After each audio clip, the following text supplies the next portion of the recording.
ನಾನು ವೈದ್ಯಳಾಗಿರೋದ್ರಿಂದ ಸ್ವಲ್ಪ ಮಟ್ಟಿಗೆ ನನಗೆ ನಿಮ್ಮೆಲ್ಲರಿಗಿಂತ ಚೆನ್ನಾಗಿ ಅರ್ಥ ಆಯ್ತು ಅಂತ ಅನ್ಕೊಂಡಿದ್ದೀನಿ. ಇಡೀ ಸಿನಿಮಾನ ಗೆಲ್ಸಿರೋದೆಲ್ಲಿ ಅಂತಂದ್ರೆ ಅವನ ತಲೆ ಒಳಗೆ ಬಿದ್ದಿರೋ ಹುಳಕ್ಕೆ ಅವನ ಮಲ್ಟಿ ಕ್ರಿಯೇಟಿವಿಟಿ ಎಲ್ಲ ಆಗಿದೆಯಲ್ಲ, ಇಬ್ಬರು ಹೀರೋ ಮತ್ತು ಹೀರೋಯಿನ್ನ ವಿಕಾರದ ರೂಪ ಇದೆಯಲ್ಲ.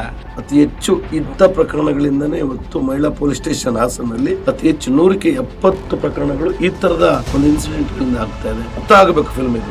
16 ಎಬೋ ಹುಡುಗರ ಲೈಫ್ ಅಲ್ಲಿ ಏನೇನೆಲ್ಲ ಬರ್ತಾ ಇರುತ್ತೆ ಅದನ್ನ ತುಂಬಾ ಅದ್ಭುತವಾಗಿ ತೋರಿಸಿದ್ದಾರೆ. ಒನ್ ಆಫ್ ದ ಬೆಸ್ಟ್ ಕಿರುಚಿತ್ರ. ಈಗಿನ ಸಮಾಜಕ್ಕೆ, ಯುವಕರಿಗೆ, ಸಂಸಾರಕ್ಕೆ ಒಂದು ಒಳ್ಳೆ ಮೆಸೇಜ್ ಇರುವಂತ ಚಿತ್ರ.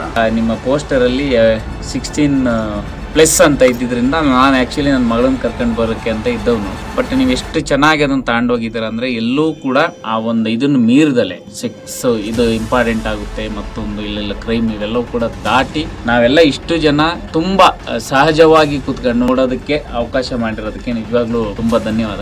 ಸಿನಿಮಾಟೋಗ್ರಫಿ ನಂಗೆ ತುಂಬಾ ಇಷ್ಟ ಆಯ್ತು. ಇದು ಇವಾಗ ಎಕ್ಸ್ಪೋಸ್ ಆಗ್ತಾ ಇದೆ. ನಾವು ಇದುವರೆಗೂ ಈ ಸಿನಿಮಾನ ತುಂಬಾ ಇಂಗ್ಲಿಷ್ ಸಿನಿಮಾಗಳಲ್ಲಿ ನೋಡ್ತಿದ್ವಿ, ಬೇರೆ ಮಲಯಾಳಂ ಇರೋದು, ಬೇರೆದಲ್ಲಿ ಯಾವ್ದೆಲ್ಲ ನೋಡ್ತಿದ್ವಿ ಅಂತ ನಾವು ಅನ್ಕೊಂತೀವಿ. ಕನ್ನಡದಲ್ಲಿ ತರೋದು ಪ್ರಯತ್ನ ಮಾಡಿರೋದಕ್ಕೆ ಶಾನ್ಲಿ ಮತ್ತು ಅವರ ಇಡೀ ತಂಡಕ್ಕೆ ನಾನು ಹೃತ್ಪೂರ್ವಕವಾದ ಧನ್ಯವಾದ ಹೇಳ್ತೀನಿ. ಇದರಲ್ಲಿ ನನಗೆ ಅನಿಸಿದ್ದು ಸ್ಟಾನಿ ಜೈಸನ್ ಗೆದ್ದಿದ್ದಾರೆ ಅಂತ, ಡೈರೆಕ್ಟರ್ ಗೆದ್ದಿದ್ದಾರೆ.